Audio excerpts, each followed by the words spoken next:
TV의 양영태입니다. 오늘은 2월 22일 월요일입니다. 소위 이 동아일보의 그 논설주간으로 계시는 박재균 그 논설주간은 아주 대단한 칼럼니스트입니다. 아주 글을 잘 씁니다. 그리고 아주 정곡을 날카롭게 찔러댑니다. 촌철살인하는 그런 글을 잘 쓰기로 유명하신 분인데 이분 글이 오늘 상당히 재밌는 풍자의 제목이 있어서 한번 끄집어 들었습니다. 거짓의 명수, 거짓의 명수, 김명수, 거짓의 명수, 콤마, 소신의 현수, 소신의 현수, 신현수 민정수석을 얘기하는 것 같습니다. 거짓의 명수와 소신의 현수, 제목이 거짓의 명수, 김명수, 소신의 현수, 거짓의 명수, 소신의 현수, 그런 제아의 칼럼이었습니다. 근데 이 칼럼이 저희들이 같이 공유하면서 한번 지금 현실을 그대로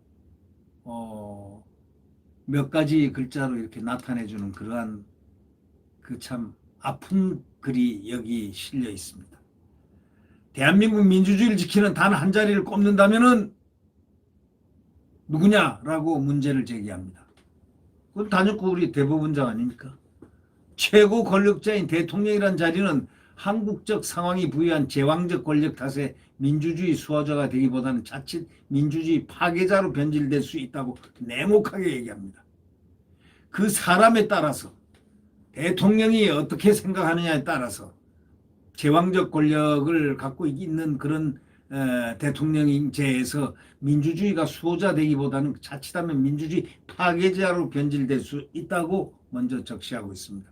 민주화 이후에 나타난 극명한 사례가 바로 박근혜, 문재인 전직, 현직 대통령일 것이라고 지적합니다. 자, 국가의전서열 2위인 국회의장은 정치인이란 속성 때문에 정파성을 띠기가 아주 쉽습니다.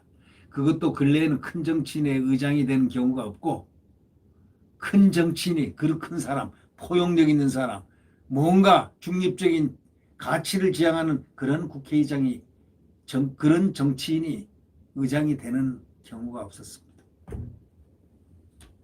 욕망의 열차를 타고 그 전직 당의 전에 있었던 당의 그 당략을 위해서 보이지 않게 탁탁 이익을 같이 공유하려고 하는 그 천박한 모습에서 그 중립적인 이미지를 찾아볼 수가 없는 게 이 지금 국회의장의 모습 아니겠습니까? 그러니까 근래에는 큰 정치인이 의장이 되는 경우가 없어가지고 민주주의 수호와는 거리가 멀다고 지금 지적하고 있는 겁니다.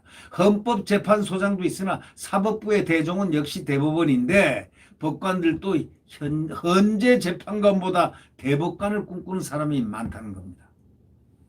왜 그럴까요? 법관들도 현재 재판관보다는 대법관을 꿈꾸는 사람이 많다는 이유는 뭘까요?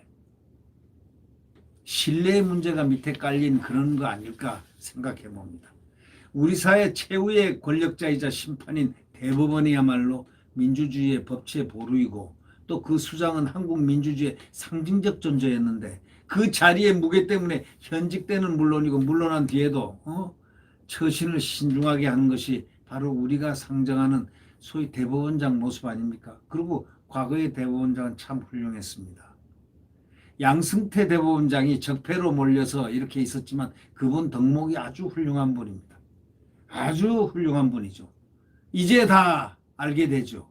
그 대법원장이 얼마나 훌륭하고 깨끗하고 참신했는지를. 예. 그런데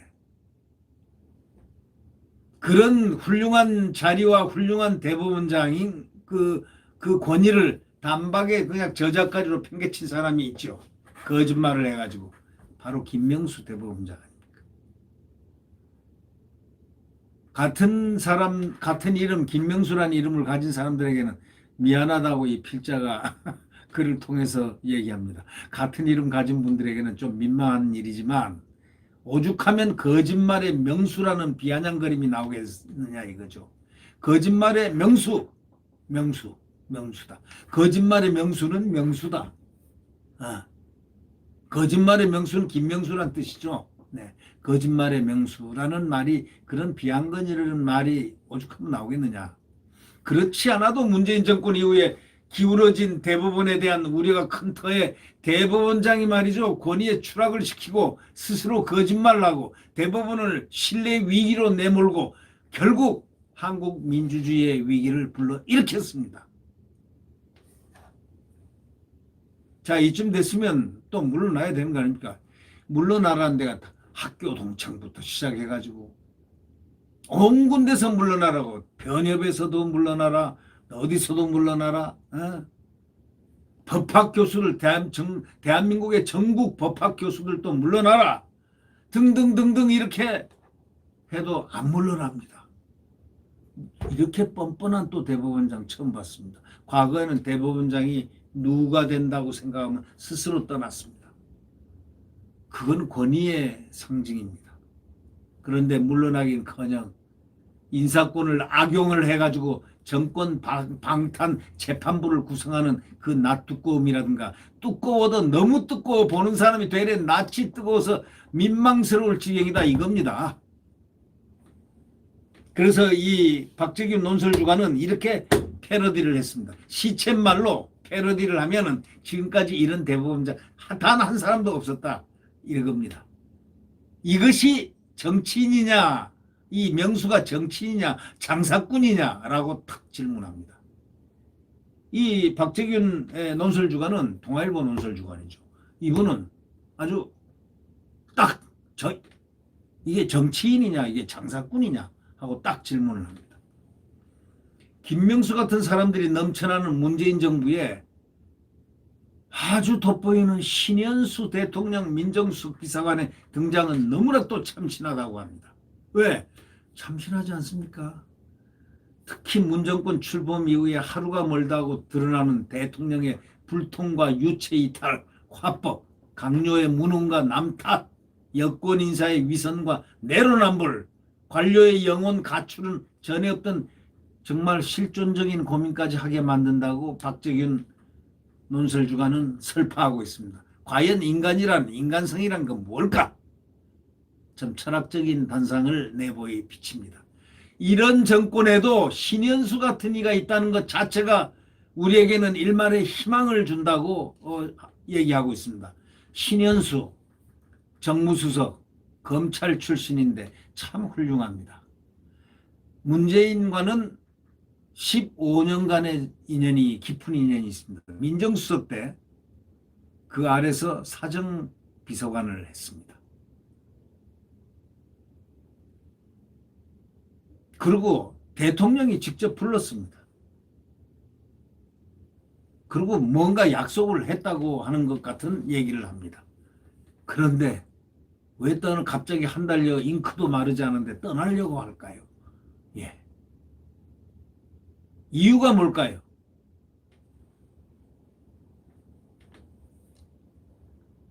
오늘 이제 그가 청와대로 옵니다. 와서 복귀를 하든 안 하든 고위공직자의 소신 행보를 우리들이 본 지가 상당히 오래됐습니다. 고위공직자들이 이렇게 소신이 있어야 됩니다. 지금 청와대에서는 뭐 보이지는 않지만 말로 하면 살살 빌어도 지금 안 온다 이겁니다. 네.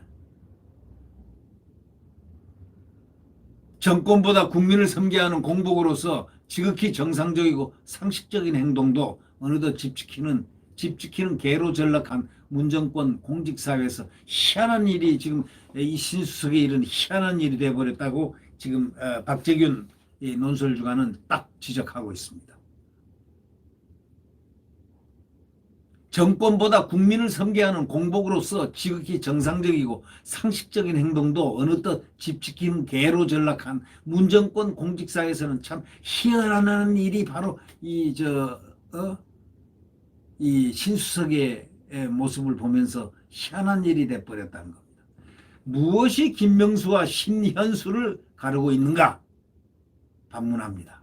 우선 인품, 성향 등 여러 가지가 있겠지만은 딱 하나만 이제 이 박재균 논설주가는 딱 하나만 고르라면은 실력이라는 겁니다. 실력, 바로 실력.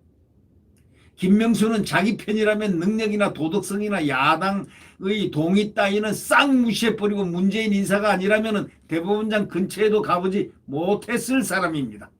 바로 그렇게 지적하고 있습니다. 김명수가 어떤 사람이냐? 자기 편이라면 능력이나 도덕성, 야당의 동의 따위는 싹 무시하는 소위 말해서 문재인의 인사가 아니라면 대법원장 근처에도 가보지 못했을 사람이 대법원장으로 왔다 이런 얘기입니다. 신현수의 검사와 변호사 시절 실력은 알만한 사람은 다 인정합니다. 왜? 알만한 사람 다 인정하죠. 그는 공직생활을 깨끗하게 하고 그 실력, 그 연구 홀로 많이 정진하는 그의 모습은 이미 다 알만한 사람 다 압니다. 그러니 과분한 자리에 앉혀준 주군에게 감업할 수밖에 없고 그 자리에 있는 하루하루가 기꺼워서 제 발로 박차고 나올 수 없는 사람이 있지 않습니까? 그런 분이 후보 시절에는 시외버스와 지하철로 대법원에 오는 서민 코스프레까지 한 뒤에 대법원장이 된 후에는 거액을 들여서 공간 외관을 고급 석재로 바꾸고 손자 놀이터 등을 조성하는 이중성을 보여서 언론에 많이 났지 않습니까? 이런 대법원장이 없었거든요. 그 공간에다가 그럼 벌써 그때부터 알아보는 겁니다. 아니 대법원장이 온 지 며칠 안 돼가지고 올 때는 뭐 춘천에서 춘천법원장, 이 춘천법원은 규모가 가장 적습니다. 그래서 제일 마지막에 이렇게 된 이 막내 법관들이 주로 간다는 소문이 있는 법원입니다. 그래서 거기서 일약 스타가 됐으니 대법원장이 됐습니다. 코도 대법원장이 됐죠.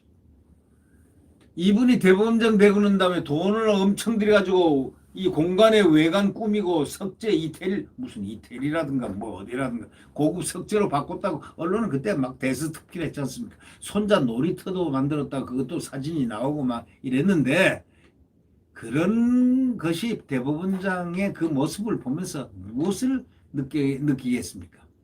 다른 대법원장이라고 우중충한 외관을 바꾸고 공간을 산뜻하게 안 꾸미고 싶은 사람이 뭐 누가 있습니까? 사람은 누구나가 깨끗하게 돈 들여가지고 이 외장도 하고 인테리어도 하고 이것을 다 생각했겠죠. 많은 그럼 과거의 법원장들은 왜 안 했겠습니까? 분수를 알기 때문에 대법원장의 직책에 대한 상징적 권위, 무게감을 스스로가 지키려고 노력하는 그 훌륭한 권위를 지키고자 하고 위엄을 지키고자 하고 공정하고자 하고 양심을 지키고자 하는 그 법과 양심으로서 대법원장의 모습을 지키고자 하는 바로 그러한 위신 때문에 그랬을 거 아니겠습니까? 저희들 생각할 때는 그게 바로 욕망을 제어하고 컨트롤하는 바로 그것이 사람의 됨됨이고 인격 아니겠습니까? 그런데 김명수는 어떻습니까? 이 박재균 주관은 이렇게 얘기합니다. 문 정권은 능력에 붙이는 자리에 앉은 길 가다 지갑을 준 듯 또는 횡재한 또 다른 김명수들의 천국으로 돼 있다. 이렇게 얘기합니다. 능력에 붙이는 자리에 앉은 길 가다가 지갑 준 듯 횡재한 또 다른 김명수들의 천국이라고 하고 있습니다. 검찰 내에서도요. 검사장 되기도 어렵다던 이성윤을 요직에 발탁한 뒤 서울중앙지검장까지 시켜주니 물불 안 가리고 방탄 정권단 노릇을 하다가 이제는 가장 유력한 차기 검찰총장 후보가 되었다. 이렇게 딱 적시를 하고 있습니다. 박재균 논설주관이 강력하게 이렇게 얘기를 합니다. 북한 핵 문제와 4강 외교를 잘 모르는 분도 청와대 말만 잘 들으니 일국의 외교장관으로 3년 반 넘게 장수하는 기록을 세웠습니다. 누구를 얘기하겠습니까? 머리 하얀 분이 있었지 않습니까? 항상 미소를 띠면서 마치 외교부 장관의 엔조이를 하듯이 장관직의 엔조이를 하듯이 다녔던 그런 느낌을 준다고들 언론에 가끔 얘기를 했던 그러나 그가 외교사에 내린 무슨 업적이 있습니까? 업적이 있으면 한번 얘기해 보시죠. 저는 기억이 하나도 없습니다. 업적이라는 건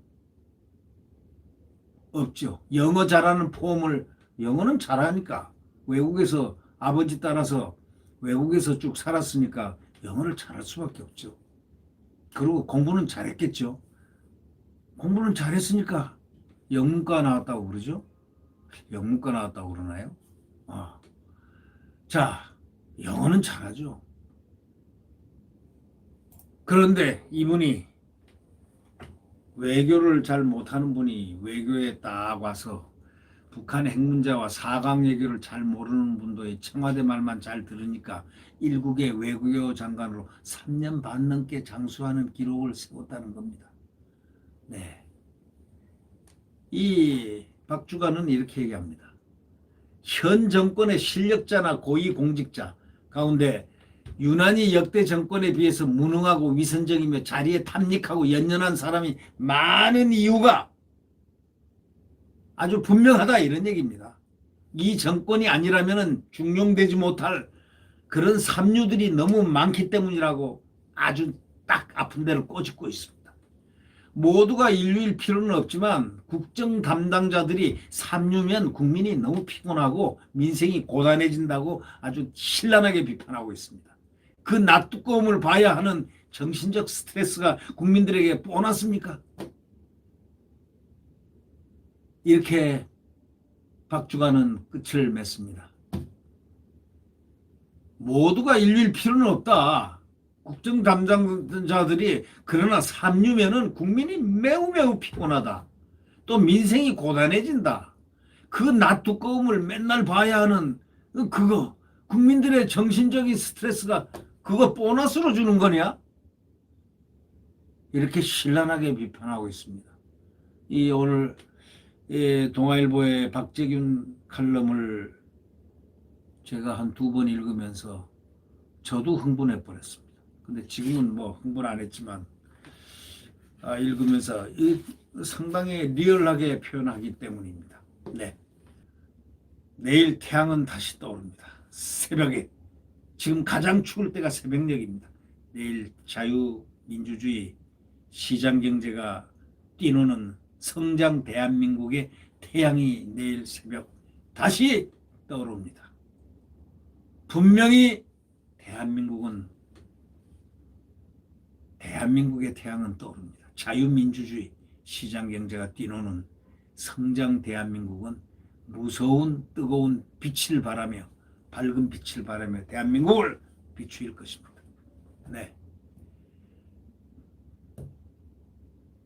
구독 버튼과 엄지를 눌러주시면 고맙겠습니다. 안녕히 계십시오.